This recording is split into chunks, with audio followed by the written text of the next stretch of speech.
بالله من شرور أنفسنا ومن سيئات أعمالنا من يهده الله فلا مضل له ومن يضلل فلا هادي له ونشهد أن لا إله إلا الله وحده لا شريك له ونشهد أن سيدنا وسندنا وحبيبنا مولانا محمدا عبده ورسوله وقد قال الله تعالى في كلامه المجيد والفرقان الحميد أعوذ بالله من الشيطان الرجيم بسم الله الرحمن الرحيم إن الله اشترى من المؤمنين أنفسهم وأموالهم بأن لهم الجنة يقاتلون في سبيل الله فيقتلون ويقتلون وعدا عليه حقا في التوراة والإنجيل والقرآن ومن أوفى بعهده من الله فاستبشروا بباركم الذي بايعتم به وذلك هو الفوز العظيم التائبون العابدون الحامدون السائحون الراكعون الساجدون الآمرون بالمعروف والناهون عن المنكر والحافظون لحدود الله وبشر المؤمنين صدق الله العظيم উপস্থিত আজকের এই পবিত্র জুমার নামাজ আদায়ের জন্য সমবেত আল্লাহর ঘরে মেহমানবৃন্দ সবার উদ্দেশ্যে আমার সালাম আসসালামু আলাইকুম ওয়া রাহমাতুল্লাহি ওয়া বারাকাতুহু। শুকরিয়া আদায় করি মহান মালিক আল্লাহর দরবারে যে মহান রব আমাদেরকে আজকের একটি সপ্তাহ পরে আবারও আজকে এই পবিত্র জুমা নামাজ আদায়ের জন্য জান্নাতের বাগানে আমাদের সকলকে একত্রিত হওয়ার সুযোগ দান করেছেন। এই জন্য সেই মহান রব্বুল আলামিনের দরবারে আমরা প্রাণভরে শুকরিয়া আদায় করি হিসাবে আলহামদুলিল্লাহ। রাসূলের প্রতি দরুদ ও সালাম পাঠাই যে রাসূলের আনিত বিধান বাস্তবায়নের মাধ্যমে দুনিয়ার শান্তি আখিরাতের মুক্তি, সেই রাসূলের প্রতি আমরা দরুদ ভরা দরুদ ও সালাম পাঠাই সাল্লাল্লাহু আলাইহি ওয়াসাল্লাম। সকল শহীদদের আত্মার মাগফিরাত কামনা করছি। আল্লাহর জমিনে আল্লাহ দ্বীনকে বাস্তবায়ন করতে গিয়ে যারা জীবন দিয়েছেন, শাহাদাত বরণ করেছেন, আল্লাহ তাআলা সকলকে শাহাদাতের সর্বোচ্চ মর্যাদা দান করুন। আল্লাহুম্মা আমিন। আমরা মাগফিরাত কামনা করি আমাদের পিতা মাতা বন্ধুজন, এই গ্রামের যত নারী ও পুরুষ এই মাটি দুনিয়া থেকে চলে গেছেন, আল্লাহ সকলকে মাফ করে দিয়ে জান্নাতের সর্বোচ্চ মর্যাদা দান করুন। আল্লাহুম্মা আমিন। আমরা মাগফিরাত কামনা করছি আমাদের স্ত্রী পুত্র সন্তানাদি আমল যারা চলে গেছে, আল্লাহ সকলকে ক্ষমা করুন। যারা অসুস্থতার মধ্যে রয়েছে আমরা তাদের জন্য সুস্থতা কামনা করছি। আল্লাহুম্মা আমিন। সামান্য উপস্থিতি, আজকে আমি আপনাদের সামনে মহাগ্রন্থ আল কোরআনুল কারীমের সূরা আত-তাওবা 9 নম্বর সূরা, 114টা সূরার মধ্যে 9 নম্বর সূরা নাম হলো তাওবা। সূরা তাওবা 111, 112 দুটি আয়াত আমি আপনাদের সামনে তেলাওয়াত করেছি। দুটি আয়াতে আল্লাহ তাআলা দুটি বিষয়কে উল্লেখ করেছেন। 111 নম্বর আয়াতের সারমর্ম হলো এই, যারা মুমিন দাবি করে, মুমিন জীবনের আসল লক্ষ্য উদ্দেশ্য কি এখানে উল্লেখ করা হয়েছে। মুমিন জীবনের আসল লক্ষ্য উদ্দেশ্য হলো এই, আল্লাহ যেন তার দুনিয়ার জীবনে পরিসমাপ্তির পরে আল্লাহ যেন তাকে জান্নাতের কোন একটি জায়গা যেন তার জায়গা দেয়। এই তো মুমিন জীবনের লক্ষ্য উদ্দেশ্য নাকি? কথা বলেন। যারা মুমিন, যারা ঈমানদার, তাদের জীবনের লক্ষ্য উদ্দেশ্য এটাই, আমরা যা করে যাচ্ছি মাবুদ, আমাদের এই জীবনের শেষে যখন আমরা পরপারে উঠবো বিচারের জন্য, সেদিন তুমি আমাদের একটু জান্নাত দিব। এটা হলো মুমিন জীবনের লক্ষ্য এবং উদ্দেশ্য। আর মুমিন জীবনের লক্ষ্য উদ্দেশ্য যাদের, এটাই জান্নাতের আশা। এই জান্নাতের আশা যখন মুমিনরা করবে, তখন আল্লাহ তাআলা তাদের সম্পর্কে বলেছেন, জান্নাত আমি এমনি দেব না, জান্নাত আমি বিক্রি করব। জান্নাত কি করবেন? আল্লাহ বিক্রি করবেন। অর্থাৎ জান্নাতের টিকিট এটা আল্লাহ দিচ্ছে, আর জান্নাতের এই টিকিট আল্লাহ তাআলা বিক্রি করছেন তার রাসূলের মাধ্যমে। বিষয়টা একটু ভালো করে বোঝার চেষ্টা করবেন। জান্নাতের টিকিট কারা বিক্রি করতে পারে, কাদের বিক্রি করার ক্ষমতা রয়েছে, আর এই জান্নাতে যাওয়ার কাদের যোগ্যতা রয়েছে, আজকে এই আয়াতে যদি বর্ণনা করা হয়েছে। তো আল্লাহ তাআলা নিজে বলে দিলেন, আমার জান্নাত আমি বিক্রি করব, আর এই জান্নাত কিনবে হলো মুমিন। কারা কিনতে পারে? তাহলে জান্নাত আল্লাহ বিক্রি করবেন, আর জান্নাত কিনবে কারা? বলে পৃথিবীর সব মানুষ কিন্তু জান্নাত কিনতে পারবে। জান্নাত শুধুমাত্র তারাই কিনবে যারা মুমিন তারা। আরেকটা হলো, যারা জান্নাত কেনার যোগ্যতা রাখে, অর্থাৎ যারা জান্নাতে যাবে, তাদের ভিতরে কি কি কোয়ালিটি থাকবে, কি কি গুণাবলী থাকবে, আল্লাহ তাআলা তাদের কিছু বৈশিষ্ট্যের কথা কিন্তু উল্লেখ করেছে। তাহলে দুটো আয়াত করেছি। একটা আয়াত হলো আল্লাহ মুমিনদের জীবনের লক্ষ্য উদ্দেশ্য বলেছেন জান্নাত, আর সেই জান্নাত আল্লাহ বিক্রি করবেন, জান্নাত কিনতে হলো মুমিন। এটা একটা বিষয়। আরেকটা বিষয় হলো, যারা জান্নাত কিনবে তাদের কিছু বৈশিষ্ট্য থাকা লাগবে। সেই বৈশিষ্ট্যগুলো আল্লাহ তাআলা 112 নম্বর আয়াতে সূরা তাওবার উল্লেখ করেছেন। আমরা একটু আয়াতগুলোর একটু অর্থগুলো দেখে নেই। আল্লাহ বলছেন, বিসমিল্লাহির রহমানির রহিম, ইন্নাল্লাহা ইশতারা মিনাল মুমিনিনা আনফুসাহুম ওয়া আমওয়ালাহুম বিআন্না লাহুমুল জান্নাহ। এর সরল অর্থটা একটু শোনেন। নিশ্চয় আল্লাহ তাআলা মুমিনদের জান মাল জান্নাতের বিনিময়ে খরিদ করে নিয়েছেন। এই কথাটা কার? একটু কথা বলেন। আল্লাহর কথা। আল্লাহ বলছেন, ইন্নাল্লাহ, নিশ্চয় আল্লাহ তাআলা, ইশতারা, তিনি কিনে নিয়েছেন, খরিদ করে নিয়েছেন, মিনাল মুমিনিনা, মুমিনদের কাছ থেকে। কি কিনে নিয়েছেন? আনফুসাহুম, তাদের জীবন, ওয়া আমওয়ালাহুম, তাদের মাল, তাদের জান এবং মাল কিনে নিয়েছেন। তাহলে আল্লাহ হলেন কি বলেন? আল্লাহ কিনে নিয়েছেন মানে আল্লাহ ক্রেতা না? তোরা কি বলো? আল্লাহ বিক্রি করছে, তাহলে আল্লাহ হলো ক্রেতা মানে বিক্রেতা, আর মুমিনরা হলো ক্রেতা। আল্লাহ বিক্রি করছেন জান্নাত, আর ওরাই করছে মুমিনরা কি বলে? জান্নাত।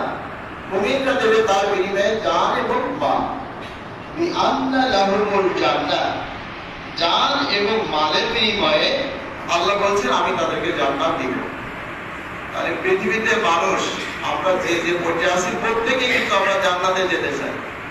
আমরা যারা নামাজ পড়িনি তারাও জান্নাতে যেতে চায়, আবার যারা নামাজ পড়ি তারাও যেতে চায়। আমরা যারা নামাজ পড়ি তারাও যেতে চাই, আবার অন্যায় অপকর্ম করি তারাও আমরা জান্নাতে যেতে চাই। জান্নাতে যেতে চায় না এমন কেউ নেই। একটি হিন্দু দেখেন, একটা হিন্দু ব্যক্তি, সে এক আল্লাহ বিশ্বাসী না, অনেক খোদা তারা বিশ্বাসী। তারপরে কিন্তু হিন্দুরা বলে, ভগবান তুমি আমাদেরকে স্বর্গে স্থান দান করো। তার মানে কি বলেন? ভগবান তুমি আমাদেরকে জান্নাতে যাওয়ার ব্যবস্থা করে দিও। যদিও তারা অবশ্যই শিরিক করছে, তারপরে কিন্তু হিন্দুরা বলে ভগবান, মানে আমরা যেটা বলি আল্লাহ, ওরা বলে কি বলে ভগবান, তুমি আমাদেরকে স্বর্গের জায়গা করে দিও। স্বর্গ মানে কি বলে বেহেশত, স্বর্গ মানে কি বেহেশত। তাহলে হিন্দুরাও কিন্তু আল্লাহর কাছে কি বলে বলে ভগবান, মানে আল্লাহ তুমি আমাদেরকে জান্নাত দিও। এখন জান্নাত যারা চাচ্ছে, আমরা সবাই জান্নাত চাই, জান্নাত কিন্তু আল্লাহ সকলকে দিবেন না, আর সকলেই জান্নাত কিনতে পারবে না। জান্নাত কেনার যোগ্যতা একমাত্র মুমিনদের আল্লাহ তাআলা দিয়েছেন। এবার এই জান্নাত আল্লাহ তাআলা বিক্রি করবে, মুমিনরা কিনবে। ইউকাতিলুনা ফি সাবিলিল্লাহ, এই মুমিনরা অর্থাৎ যারা মুমিন তারা জান এবং মাল দিয়ে জান্নাত কিনতে চায়, তাদের কাজ হলো ইউকাতিলুনা, তারা মোকাবেলা করবে, সংগ্রাম করবে, লড়াই করবে, জিহাদ করবে ফি সাবিলিল্লাহ, আল্লাহর পথে। তাহলে যারা মুমিন তারা জান্নাতে যেতে চায়, তারা জান্নাতে যেতে হলে তাদেরকে সংগ্রাম করেই জান্নাতে যেতে হবে, আন্দোলন করেই তাকে জান্নাতে যেতে হবে। কিসের আন্দোলন? আল্লাহর পথে আন্দোলন করে তাকে জান্নাতে যেতে হবে। তার জীবন দিতে হবে, তার সম্পদ দিতে হবে, তার রক্ত দিতে হবে দিনের জন্য, আল্লাহর জন্য। এই আল্লাহর জন্য সংগ্রাম করেই তাকে জান্নাতে যেতে হবে। সংগ্রাম ছাড়া, জান এবং মাল দেওয়া ছাড়া কোনোভাবেই কোনো মুমিন জান্নাতে যেতে পারবে না। আল্লাহর বক্তব্যতে এটাই আল্লাহ বলছেন ফায়াকুলুনা ওয়া ইউক্তালুন, এই সংগ্রাম আল্লাহর পথে করতে গিয়ে কাউকে সে মারবে, আবার সে কি করবে নিজেও মরবে। কাউকে মারবে আবার নিজেও কি করবে বলেন মরবে।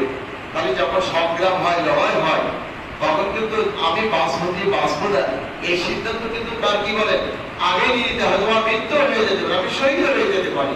তাহলে এই সিদ্ধান্ত নিয়েই কিন্তু তারা যুদ্ধের ময়দানে অগ্রসর হয়। আল্লাহ তাআলা তাই বললেন ফায়াকুলুনা ওয়া ইউক্তালুন, তারা মারে এবং নিজেরাও মরে। ওয়াদা, এই যে জান্নাতের ওয়াদা আল্লাহ তাআলা করলেন, এই ওয়াদাটা আলাইহি হাক্কান ফিত তাওরাতে, এটা শুধু কোরআনে আল্লাহ তাআলা বলে নাই, এই ওয়াদা আল্লাহ তাআলা তাওরাতে বলেছিলেন। ইতিপূর্বে নাযিল হয়েছিল মুসা আলাইহিস সালামের উপর তাওরাত কিতাব, সেখানে বলা হয়েছিল যারা জান এবং মাল দিয়ে আল্লাহর পথে সংগ্রাম করবে আল্লাহ তাদেরকে জান্নাত দিবেন। এই কথাটা আল্লাহ তাআলা তাওরাতে বলেছিলেন। ইনজিল এবং ঈসা আলাইহিস সালামের উপর নাযিল হয়েছিল ইনজিল কিতাব, ওই ইনজিল কিতাবে কিন্তু এই কথা বলা হয়েছে জান্নাতে যেতে গেলে তাকে সংগ্রাম করতে হবে, এবং সেই সংগ্রাম করতে গিয়ে তার মাল ব্যয় করা লাগবে, জান ব্যয় করা লাগবে। জান এবং মাল দিয়ে আল্লাহর পথে, আল্লাহর দ্বীনের জন্য, আল্লাহর বিধান প্রতিষ্ঠা করার জন্য যারা সংগ্রাম করবে আল্লাহ শুধুমাত্র তাদেরই জান্নাতে দিবেন, আর কারো জান্নাতে দিবেন না। এটাই আল্লাহর বক্তব্য।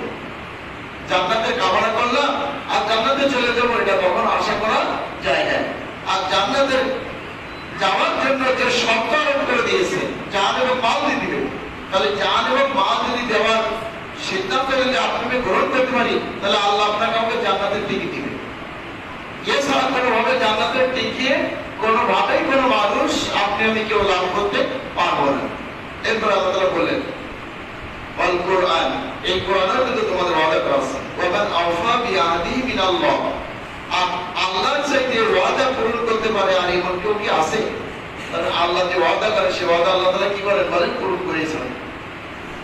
ফাস্তাবশিরু বিবাইকুমুল্লাযী বায়াতু বিহি, তোমরা যে বায়াত গ্রহণ করেছো, এই বায়াত গ্রহণ করার কারণে, আমার রাসূলের সাথে যে বায়াতটা গ্রহণ করেছো, বায়াত গ্রহণ করার কারণে তোমরা সেই সুসংবাদ গ্রহণ করো। আল্লাহর পক্ষ থেকে যে জান্নাতের ওয়াদা আল্লাহ করেছেন, সেই জান্নাতের সুসংবাদ তোমরা গ্রহণ করো। ওয়া যালিকা হুয়াল ফাওজুল আযীম, আর এটা হলো তোমাদের জন্য বড় সাফল্য।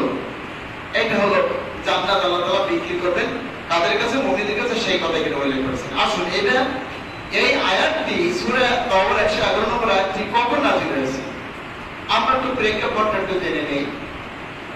সূরা তাওবা, এই তাওবার নাম হলো প্রত্যাবর্তন করা, ফিরে আসা। তাওবা শব্দের অর্থ হলো মুশরিকদের সাথে সম্পর্ক বিচ্ছেদ করা। তাওবা শব্দের অর্থ হলো নিজের অপরাধ প্রবণতা থেকে নিজেকে ফিরিয়ে নিয়ে ভালোর দিকে নিয়ে যাওয়া, এই নাম হলো তাওবা। এই সূরাটি, এই আয়াতগুলো কখন নাযিল হয় আপনারা জানেন যে নবম হিজরিতে, বিশেষ করে নবম হিজরির আগে অষ্টম হিজরিতে মানে কাফিরদের সাথে এবং মুনাফিকদের সাথে আর খ্রিস্টানদের সাথে মুসলমানদের একটা যুদ্ধ হয় মুতার প্রান্তরে। এই মুতার প্রান্তরে মুসলমানদের সৈন্য সংখ্যা ছিল 3000 আর রোমান সম্রাট কাফেরদের সৈন্যের সাথে ছিল প্রায় লক্ষাধিক। 1 লক্ষ সৈন্যের সাথে মুতার যুদ্ধে 3 জন সেনাপতির নাম আল্লাহ রাসূল ঘোষণা করেছিলেন, যায়েদ বিন হারেসা, আব্দুল্লাহ বিন রাওয়াহা, জাফর বিন আবু তালিব। এই 3 জন সাহাবীর নাম আল্লাহ রাসূল বলেছিলেন এই মুতার যুদ্ধের নেতৃত্ব দেবে তারা। এই 3 জন সাহাবী বুঝে ফেলেছিলেন একটা যুদ্ধের সেনাপতি হয়ে কয়জন বলেন? একজন। কিন্তু রাসূল বললেন 3 জনের কথা, তার মানে কি বলেন? যার নাম প্রথমে বলেছিলেন যায়েদ বিন আবু তালিব, নাম ঘোষণা করলেন এই যুদ্ধের সেনাপতি দায়িত্ব পালন করে যায়েদ বিন আবু তালিব। এরপরে ঘোষণা করলেন কি জাফর বিন আবু তালিব, তারপরে ঘোষণা করলেন আব্দুল্লাহ বিন রাওয়াহা। এই 3 জনের নাম ঘোষণা করলেন। 3 জনকে ডাকলেন, ডাকার পরে বললেন এই যুদ্ধে তোমাদের নেতৃত্ব দিবে, তোমাদের সৈন্য 3000 আর কাফেরদের সৈন্য 1 লাখ।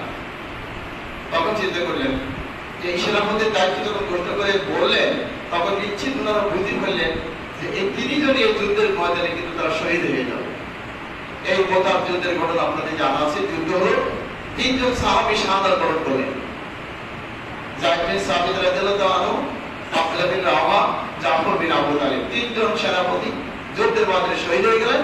এই যুদ্ধে আল্লাহ তাআলা মুসলমানদেরকে বিজয় দান করলেন। সুবহানাল্লাহ। এটা ছিল অষ্টম হিজরি। এরপরে নবম হিজরিতে মদিনার উত্তরে ছিল রোমান সম্রাট।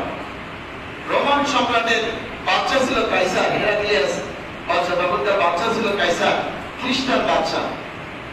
চিন্তা করলো যে এই মুতার যুদ্ধে যে আমাদের এত সৈন্য তারা ধ্বংস করে দিল, ক্ষয়ক্ষতি করে দিল, আমরা এই যুদ্ধের প্রতিশোধ নেওয়ার জন্য তারা আবার একটা যুদ্ধ করার জন্য পরিকল্পনা করলো। সেই যুদ্ধটার নাম ছিল তাবুকের যুদ্ধ। এই যুদ্ধ ছিল নবম হিজরিতে। প্রচন্ড গরমের সময় তারা যুদ্ধের যখন প্রস্তুতি নিল, তখন আল্লাহ রাসূল সাহাবীদেরকে ডাকলেন এই যুদ্ধে তাবুকের যুদ্ধে কাফেরদের মোকাবেলা করার জন্য আমাদেরকে প্রস্তুতি গ্রহণ করতে হবে। তাবুকের যুদ্ধে যাওয়ার জন্য মুসলমানদের সৈন্য সংখ্যা 3000 থেকে বৃদ্ধি পেয়ে আসলো 30,000। আর কাফেরদের সৈন্য সংখ্যা কয়েক লক্ষ তাদের সৈন্য সংখ্যা। যখন তাবুকের যুদ্ধে যাওয়ার জন্য ঘোষণা এসে গেল, আল্লাহ রাসূল সাল্লাল্লাহু আলাইহি সাল্লাম সাহাবীদেরকে নিয়ে যখন যুদ্ধের ময়দানে যাওয়ার জন্য তিনি প্রস্তুতি নিলেন, তখন কিছু সাহাবী তারা চিন্তা করলো মুনাফিক টাইপের যারা, তারা যুদ্ধের ময়দান থেকে তারা যুদ্ধে না গিয়ে তারা বিভিন্ন ওজোর খাওয়া করে তারা দূরে থাকার চেষ্টা করলো। এরপরে 3 জন সাহাবী, এই 3 জন সাহাবী তারা যুদ্ধে গেল না, কিন্তু যুদ্ধে না যাওয়ার কারণে আল্লাহ তাআলা যখন তাদের শানে আয়াত নাযিল করলেন যে বাতিলের মোকাবেলা করার জন্য, দ্বীন রক্ষা করার জন্য, রাসূলের হেফাজতের জন্য যারা যুদ্ধের ময়দানে গেল না তাদের সাথে তোমরা সম্পর্ক ছিন্ন করে দাও, তাদের সাথে লেনদেন, মুআমালা, সামাজিক লেনদেন, কথাবার্তা সব বন্ধ করে দাও। এইভাবে যখন আল্লাহ রাসূল ঘোষণা করে দিলেন এই সাহাবীদেরকে যারা যুদ্ধে গেল না, মুনাফিক, এদের সাথে তোমরা সম্পর্ক ছিন্ন করে দাও, তখন এই সাহাবীদের মধ্য থেকে 3 জন সাহাবী, কাব বিন মালিক, হেলাল ইবনে উমাইয়া, মুরাদ ইবনে রবি, এই 3 জন সাহাবী চিন্তা করলো যে আমাদের সাথে যখন যোগাযোগ রাসূল বন্ধ করতে বলেছেন তাহলে তো আমাদের জীবন ব্যর্থ। তাই তারা কি করলো, তারা নিজেরা কান্নাকাটি করতে শুরু করলো এবং একজন জঙ্গলে চলে গেল, আর একজন কি করলেন মদিনার 3 মাইল দূরে গিয়ে একটা পাহাড়ে গিয়ে সেখানে সিজদা অবনত হলো। আর একজন হেলাল ইবনে উমাইয়া 69 বছর বয়স, মসজিদে নববীর সামনে একটা ঘোড়া ছিল, সেই ঘোড়ার সাথে নিজেকে দড়ি দিয়ে বেঁধে কান্নাকাটি করতে শুরু করলেন, আল্লাহর কাছে মাপ চাইতে শুরু করলেন। তাদের এই কান্নাকাটি করতে করতে দীর্ঘ 40 দিন কেটে গেল। 40 দিন পর আরো 10 দিন কেটে গেল, পরে 50 দিন পরে আল্লাহ তাআলা তাদের এই কান্নাকাটি কবুল করলেন। ওই 3 জনের দোয়া আল্লাহ কবুল করলেন, আর কাউকে কবুল করলেন না। এই যে তাদের দোয়া কবুল করলেন, এই জন্য এই সূরার নাম রাখা হয়েছে তাওবা, মানে তারা অপরাধ করে ফিরে এসেছে, তাই আল্লাহ তাদেরকে ক্ষমা করে দিয়েছে। বিশেষ করে যে আয়াত কয়টি নাযিল হয়েছে, এই আয়াত কয়টি নাযিল হওয়ার একটা প্রেক্ষাপট, রাসূল করিম সাল্লাল্লাহু আলাইহি সাল্লাম মক্কা ছেড়ে মদিনায় হিজরত করার আগে মদিনায় এমন একটা পরিবেশ ছিল যে সেখানে তারা সত্য একজন সৎ মানুষের খোঁজ তারা করতেছিল, যার নেতৃত্বে আমরা চলবো, কিন্তু পাচ্ছিল না এমন ভালো মানুষ। তারা সম্ভব পেল মক্কায় একজন বালকের উদ্ভব হয়েছে, তিনি একটি নতুন ধর্ম প্রচার করতেছেন, তিনি সত্য কথা বলেন, মানুষের কল্যাণে কাজ করেন, ন্যায় নীতির কথা তিনি বলেন। তখন মক্কা থেকে নবুয়তের 11তম বছরে 6 জন ব্যক্তি তারা মদিনা থেকে হিজরত করে মক্কায় আসে, রাসূলের সাথে সাক্ষাৎ করে, দেখে আল্লাহ রাসূল সাল্লাল্লাহু আলাইহি ওয়াসাল্লামের কথাগুলো শুনলেন, তারা বিমোহিত হলো। রাসূলের হাতে হাতে বললো যে আমরা আপনার হাতে হাতে বাইরে গ্রহণ করলাম, আমরা বাড়িতে গিয়ে লোকজনের কাছে দাওয়াত দেবো, যাতে কিন্তু তারাও আপনারা দাওয়াত গ্রহণ করেন। 6 জন ব্যক্তি ফিরে গিয়ে তারা দাওয়াতি কাজ করে পরবর্তী বছর নবুয়তের 12তম বছরে তারা 12 জন লোক আবার মদিনায় মক্কায় তারা এসে মদিনা থেকে তারা 12 জন লোক মক্কায় এসেছে। তাহলে প্রথম বছর ছিল 6 জন, পরবর্তী বছরে আসছে 12 জন। এই 12 জন এসে তারা রাসূলের কাছে দাবি করলো যে আমরা হাতে হাতে বায়াত গ্রহণ করলাম যে আমরা এই ইসলামের উপর অটল অবিচল থাকবো, আমাদের জান মাল দিয়ে দিনকে রক্ষা করবো, আমরা আপনাকে রক্ষা করার জন্য আমরা সবকিছু ব্যয় করবো। আপনি আমাদেরকে একজন শিক্ষক দিন, যে আমাদের মাঝে গিয়ে কোরআনের শিক্ষা দিবে। মদিনার মহল্লায় গিয়ে যদি কোরআনের দাওয়াত দেয় তাহলে অসংখ্য মানুষের দাওয়াত গ্রহণ করবে। তখন আল্লাহ রাসূল মুসাব ইবনে উমাইরকে সুন্দর কোরআন তেলাওয়াত করতে পারতেন, তাকে দিয়ে ওই 12 জনের সাথে মদিনায় পাঠালেন। তারা মদিনায় ফিরে এসে মুসাব ইবনে উমাইর সেখানে দাওয়াতি কাজ করতে লাগলেন। দেখা গেল নবুয়তের 13তম বছরে সেখানে 72 জন লোক তারা মক্কায় হজ করতে আসলো। প্রথম বছর 6 জন, দ্বিতীয় বছর 12 জন, আর তৃতীয় বছর ছিল 72 জন। এই 72 জনের ভিতরে 70 জন ছিল পুরুষ আর 2 জন ছিল নারী। এই 72 জন পুরুষ এসে তারা আল্লাহ রাসূলের হাতে হাতে বায়াত গ্রহণ করছে। কি বলছে বায়াত গ্রহণ করছে? তারা দাবি জানাচ্ছে আপনি মদিনায় আসেন, তাহলে আপনার এই দাওয়াত আমরা জনগণকে প্রচার করবো, মানুষ ইসলাম গ্রহণ করবে। তখন সাহাবীদের মধ্য থেকে আব্দুল্লাহ ইবনে রাওয়াহা তিনি দাঁড়িয়ে বললেন, ইয়া রাসূলুল্লাহ আল্লাহ, আপনার যা এখন বায়াত গ্রহণ হচ্ছে যখন, তখন আপনি যা ওয়াদা নিতে চান এদের কাছে ওয়াদা নেই, আর এই ওয়াদা পূরণ করলে আমাদের কি দেওয়া হবে আপনি সেই বিষয়ে কিছু বলুন। একজন সাহাবী দাঁড়িয়ে বললেন, ইয়া রাসূলুল্লাহ ইয়া হাবিবাল্লাহ, আমরা মদিনায় আপনাকে নিয়ে যাব, আমাদের জানের বিনিময়ে আমরা আপনাকে রক্ষা করবো, আমরা আল্লাহর ইবাদত করবো, আল্লাহর সাথে কাউকে শরীক করবো না, আর আমাদের পিতা সন্তানদেরকে যেভাবে আমরা হেফাজত করি আমরা আপনাকে হেফাজত করবো, আপনার কোনো শত্রুতা করবে আমাদের জীবন দিয়ে দেবো, কিন্তু আপনার শত্রুতা করতে আমরা দিব না। তখন আল্লাহ রাসূল সাল্লাল্লাহু আলাইহি ওয়াসাল্লাম বললেন, ঠিক আছে, তোমরা যে কথাগুলো বললে যদি তোমরা এইগুলো বাস্তবায়ন করতে পারো, তোমাদের জান এবং মাল দিয়ে যদি আল্লাহর ইবাদত বন্দেগী করতে পারো, আল্লাহর দ্বীনকে হেফাজত করতে পারো, আল্লাহর রাসূলকে যদি হেফাজত করতে পারো, আমি ওয়াদা দিলাম, আল্লাহ আমার সঙ্গে ওয়াদা করেছেন, আল্লাহ বলেছেন সেই ওয়াদাটা হলো এই, আল্লাহ তোমাদেরকে বিনিময়ে জান্নাত দিবেন। সুবহানাল্লাহ। তখন সাহাবীরা বলে, ইয়া রাসূলুল্লাহ ইয়া হাবিবাল্লাহ, আমরা জান দেব, মাল দেব, তাহলে এর বিনিময়ে আমরা জান্নাত পাবো তো? তখন জিবরিল এসে জানিয়ে দিলেন, ইয়া রাসূলুল্লাহ আপনি জানিয়ে দিন, হ্যাঁ, তোমরা যদি জান এবং মাল দিয়ে এই জাহিলিয়ার সমাজ দূর করে এখানে একটা সোনালী সমাজ গঠন করার জন্য, কোরআনের সমাজ গঠন করার জন্য তোমার কাজ যদি করতে পারো, তাহলে তোমাদের জান এবং মালের বিনিময়ে আল্লাহ তাআলা তোমাদেরকে জান্নাত দিবেন। সবার তো বুঝলেন।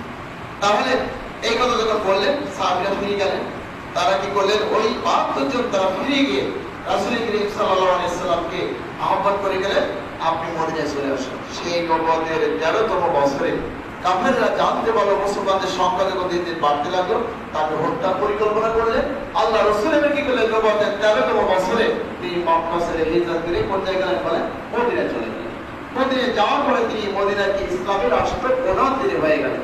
এবার আসুন আমরা একটু অনুসন্ধান করে দেখি যে 3 জন সাহাবী, কাব ইবনে মালিক, হিলাল ইবনে উমাইয়া, মুরারা ইবনে রবি, এরা কিন্তু বদরের যুদ্ধে অংশগ্রহণ করেছিল রাসূলের সাথে যুদ্ধ করার জন্য, এবং বদরের যুদ্ধে জয় হয়েছে। এই 3 জন সাহাবী তারা তাবুকের যুদ্ধে গেল না। কেন গেল না? তাবুকের যুদ্ধে যখন গেল না, তখন কি তিনি রাসূলের কথা অমান্য করলেন না ডাইরেক্ট কার কথা অমান্য করলেন? বলেন, আল্লাহর কথা অমান্য করলেন না? যুদ্ধের ঘোষণা কে দিয়েছে? যুদ্ধ করার জন্য কে ঘোষণা করেছেন? আল্লাহ করেছেন। কাফেরদের সাথে যুদ্ধের জন্য প্রস্তুতি নিলেন আল্লাহ রাসূল, কিন্তু আল্লাহ রাসূল তো নিজেই যুদ্ধের প্রস্তুতি নেন না। রাসূল প্রস্তুতি নিলেন কি? আল্লাহর নির্দেশে এর জন্য ইসলাম থাকবে না বাতিল থাকবে, রাষ্ট্রীয় ক্ষমতা ইসলামী সরকার আসবে নাকি বাতিল সরকার থেকেই যাবে, এটাকে চ্যালেঞ্জ মোকাবেলা করার জন্য, সরাসরি যুদ্ধে লিপ্ত হওয়ার জন্য আল্লাহর পক্ষ থেকে ঘোষণা আসলো যে তোমরা আল্লাহর পথে সংগ্রামে বেরিয়ে যাও। এই ফিরু সূরা তাওবার 41 নম্বর আয়াত আছে, এই ফিরু তোমাদের কাছে যা আছে, ভারী হোক আর হালকা হোক, যা আছে তাই নিয়ে তোমরা ময়দানে বেরিয়ে যাও, দ্বীনকে হেফাজতের জন্য, ইসলামকে টিকে রাখার জন্য। তিনজন সাহাবী যখন যুদ্ধের ময়দানে গেল না, আল্লাহ রাসূল তাদের সাথে সম্পর্ক সেট করে দিলেন। আর সেই তিনজন সাহাবী 50 দিন কান্নাকাটি করার পরে আল্লাহ তাআলা তাদের দোয়া কবুল করেছে। আমাদের এখানে একটু জানার বিষয়, তাহলে দিন রক্ষার জন্য, ইসলাম প্রতিষ্ঠার জন্য যুদ্ধের ময়দানে যাওয়া থেকে বিরত থাকা, এটাকে বলে মুসলমান থেকে খারিজ হয়ে যাওয়ার নামান্তরকে একটু চিন্তা করে দেখেন। এই মুনাফিকি আচরণ যারা করবে তাদের জানাজা নামাজ পড়া, তাদের জন্য দোয়া করা আল্লাহ রাসূলকেও আল্লাহ তাআলা নিষেধ করে দিয়েছে। যারা এরকম দ্বীনের সাথে মুনাফিকি করে, ইসলামের সাথে গাদ্দারি যারা করে, তাদের জানাজাও নামাজ তিনি পড়বে না। আব্দুল্লাহ ইবনে উবাইয়ের ক্ষেত্রে কিন্তু সেরকম একটা ঘটনা ঘটেছিল। সম্মানিত উপস্থিতি, আল্লাহ তাআলা তাই মুমিনদেরকে ডেকে বললেন যে তোমাদের এই শিক্ষা গ্রহণ করতে হবে, তাবুকের এই যুদ্ধ থেকে শিক্ষা গ্রহণ করতে হবে এটাই যে তোমরা যেরকম জান মাল দিয়ে তাবুকের ময়দানে যখন তোমরা গেছো বাতিলের মোকাবেলা করার জন্য সৈন্য সংখ্যা 30,000, আর কাফেরদের সৈন্য সংখ্যা কতটা? মানে 2 লক্ষাধিক, মানে লক্ষাধিক তাদের সৈন্য সংখ্যা। এখন ঘটনা কি হলো? তাবুকের যুদ্ধের ময়দানে রাসূল 20 দিন অবস্থান করছিলেন। বিনা রক্তপাতে, বিনা যুদ্ধে মুসলমানদের জয় হয়ে গেল। কিরকম? এই কাইসার খ্রিস্টান বাদশা সে সংবাদ দিল মুসলমানরা কিরকম সৈন্যবাহিনী নিয়ে আসছে। এখন রাসূল সাল্লাল্লাহু আলাইহি ওয়াসাল্লাম যখন যুদ্ধের প্রস্তুতি নিচ্ছে, এই সংবাদ যখন চারিদিকে পৌঁছে গেল, তখন বাদশা কাইসার তিনি তার সেনাবাহিনীদেরকে নিয়ে বসলেন যে আমরা মোতার যুদ্ধে আমরা 1 লক্ষ সৈন্য নিয়ে মাত্র 3000 বাহিনীর সাথে আমরা মোকাবেলা করেছি, আর 3000 বাহিনীর সাথে আমরা চরমভাবে পরাজয় বরণ করে চলে এসেছি। আর সেখানে 3000 থেকে এখন আসছে 30,000। তাহলে 30,000 বাহিনীর সাথে কোন ক্রমে আমরা যতই সৈন্য হয়ে না কেন, আমরা এই যুদ্ধে পরাজয় বরণ করার আমাদের কোনো উপায় নাই। সুতরাং যুদ্ধের ময়দান ত্যাগ করে সব বানাও। 20 দিন আল্লাহ রাসূল অবস্থান করলেন। ভয়ে ওই কাইসার কি করলেন? খ্রিস্টান বাদশা ময়দান ছেড়ে চলে গেলেন। বিনা রক্তপাতে তাবুকের ময়দান সহ সমস্ত এলাকা মুসলমানদের তত্ত্বাবধানে চলে আসলো। সম্মানিত আজকের এই আয়াতের যে কথা আল্লাহ এখানে বলছেন যে যারা মুমিন হবে তারা তাদের জান-মাল দিয়ে দ্বীনের জন্য, ন্যায় এবং ইনসাফ প্রতিষ্ঠা করার জন্য তারা কি করবে? সংগ্রাম করবে। তারা আন্দোলন করবে কি জন্য? তারা দেখবে রাসূলের নেতৃত্ব প্রতিষ্ঠা করার জন্য, আল্লাহর বিধান এই জমিনে প্রতিষ্ঠা করার জন্য তারা সংগ্রাম করবে। এবং আল্লাহর বিধান প্রতিষ্ঠা করার ক্ষেত্রে যারা মুনাফিকি আচরণ করবে, আল্লাহ তাদেরকে ছাড় দেন নাই। যেমন তাবুকের যুদ্ধে সেই 3জন সাহাবীর কথা এখানে উল্লেখ করা আছে সূরার মধ্যে। আজকের সমাজ, ইসলামী সমাজ বিনির্মাণে যারা বাধা দিবে এবং ইসলামী সমাজ গঠন করতে যারা প্রস্তুত হবে, এই দুইটা পক্ষের ভিতরে যারা যে পক্ষকে সমর্থন করবে, ঠিক তাবুকের ময়দানের কথা চিন্তা করে দেখি, দ্বীন প্রতিষ্ঠা করার জন্য যারা রাসূলের পক্ষ অবলম্বন করলেন, আল্লাহ তাদের উপর বিজয় দান করলেন, তাদেরকে মাফ করলেন, তাদেরকে জান্নাতে যাওয়ার জন্য আল্লাহ তাআলা ওয়াদা করেছেন। আর যারা নেফাকি আচরণ করে ওই তাবুকের ময়দানে, যুদ্ধের ময়দানে যেতে যারা মানুষদেরকে যারা বাধা প্রদান করেছিলেন, তারা চিরতরের মতো মুনাফিকের আচরণ করার কারণে আল্লাহ তাআলা তাদেরকে লাঞ্ছিত, অপমানিত করে দিয়েছিলেন। আজকের এই সমাজ, এই শিক্ষা থেকে, এই আয়াত থেকে মুমিন হিসেবে যদি আপনি পরিগণিত হতে চাই, প্রত্যেকের আমাদের দায়িত্ব হলো এই জমিন আল্লাহ, আর এই জমিনে আল্লাহর বিধানের আলোকে পরিচালিত হোক, এই চিন্তা চেতনা প্রত্যেকটা নামাজ এবং মুমিন ব্যক্তির এটা হওয়া উচিত। আর যদি মনে করেন না এটা আমার দরকার নেই, নামাজ রোজা করবো, সবই করবো, তাই যদি হয় তাহলে আব্দুল্লাহ ইবনে উবাই মুনাফিক। নামাজের কোন অংশে কম ছিল না, হজে কম ছিল না, দাড়িতে কম ছিল না, জুব্বায় কম ছিল না, কোন অংশে কম ছিল না, কিন্তু সে আব্দুল্লাহ ইবনে উবাই রাসূলের নেতৃত্ব একটি সুশাসন প্রতিষ্ঠিত হোক, ন্যায় এবং ইনসাফ একটি সমাজ পরিচালিত হোক, এটা কিন্তু আব্দুল্লাহ ইবনে উবাই চাইলেন। সেই আব্দুল্লাহ ইবনে উবাইয়ের ব্যাপারে সরাসরি একটি সূরা নাযিল হলো, সূরা আল মুনাফিকুন নাযিল হয়ে আল্লাহ তাআলা তার চরিত্রটা সুন্দর করে বর্ণনা করে দিলেন। সুতরাং আজকের এই সমাজে যারা একটি ইসলামী সমাজ ব্যবস্থা হয়ে প্রত্যেকটা মানুষের মৌলিক অধিকার তারা ফিরে পান, এইটার যারা বিরোধিতা করে, তারা প্রকারান্তে কিন্তু আব্দুল্লাহ ইবনে উবাইয়ের মতো চরিত্রের সাথে তাদের মিলে যাবে। আপনার আমার কারো চরিত্র যদি এরকম মিলে যায়, তাহলে আপনার আমার এই নামাজ সব শেষ। আমাদের সমাজে আছে মানুষ, আমরা নামাজ পড়িনি, নামাজ পড়লে রোজা রাখলে, হজ করলে, যাকাত দিলে জান্নাতে যাওয়া যাবে। কিছু লোক এরকম বলতেছে এবং তারা জান্নাতে চলে যাবে, এরকম বলে দেবে। এটা কি বলেন? সূরা মাউন, কোন সূরা আল্লাহ বলেন?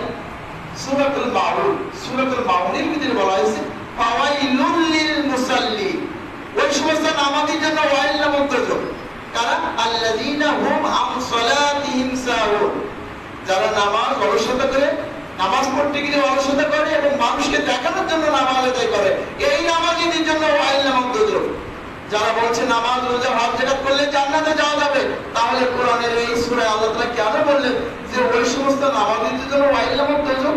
তাহলে বুঝে গেল নামাজ পড়ার পরেও কিন্তু ওয়াইল নামক দোজখে যাওয়ার ব্যবস্থা কিন্তু আছে। সুতরাং আমাদের নামাজ হবে একমাত্র আল্লাহর সন্তুষ্টি অর্জনের জন্য, আমাদের নামাজ হবে নামাজের নেতৃত্ব সমাজে প্রতিষ্ঠা করার জন্য।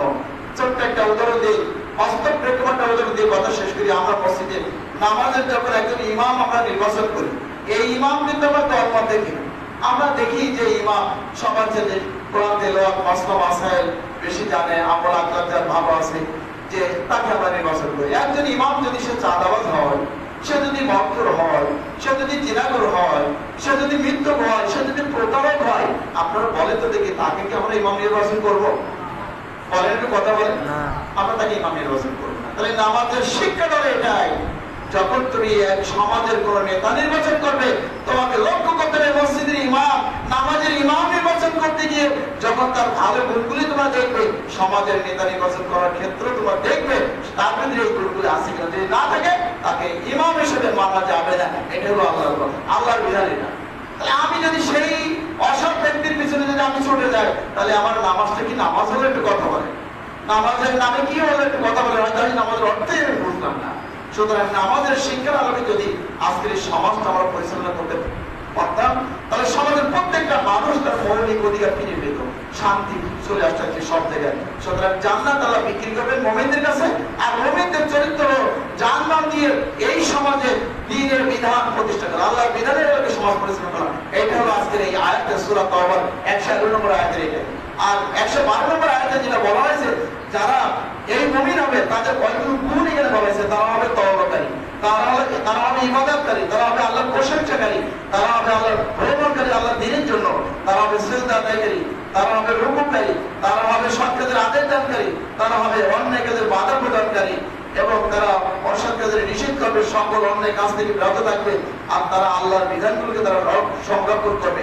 শেষ আল্লাহ বলেছেন অবশ্যই মুমিন, আমি মুমিনদের জন্য জান্নাতের টিকিটের ব্যবস্থা করে দিলাম, আমি তাদেরকে জান্নাতের সুসংবাদ দিয়ে দিলাম। সুতরাং এই গুণগুলো যাদের ভিতরে থাকবে, আল্লাহ তাদেরকে জান্নাতে যাওয়ার সুসংবাদ দিয়েছে ওয়াবাশশিরিল মুমিনিন। এই গুণগুলো যাদের থাকবে না, সে যেই হোক না কেন, যত জাতির আলেম হোক না কেন, জ্ঞানী গুণী ব্যক্তি হোক না কেন, কোনো ক্রমে জান্নাতে যাওয়ার কোনো সুযোগ নেই। আসুন আমি সকলকে সুযোগটা আহ্বান রাখতে চাই, জান্নাতের আশাবাদী আমরা সবাই। সেই জান্নাতে যাওয়ার জন্য আল্লাহ দিন কায়েম করা এটা খুবই জরুরি মুমিনদের জন্য, সবাই মিলে দলমত নির্বিশেষে। এই জমিন আল্লাহর, আর এই জমিন আল্লাহর বিধান যতক্ষণ পর্যন্ত প্রতিষ্ঠিত না হয় ততক্ষণ পর্যন্ত আমাদের আন্দোলন সংগ্রাম চলতেই থাকবে। এই অনুভূতি আমাদের যাদের ভিতরে থাকবে, আল্লাহ তাদের কাছে জান্নাত বিক্রি করবেন। আমরা যেন সেই দলের অন্তর্ভুক্ত হতে পারি, আল্লাহ আমাদেরকে কবুল করুন। আমিন। আসসালামু আলাইকুম ওয়া রাহমাতুল্লাহ।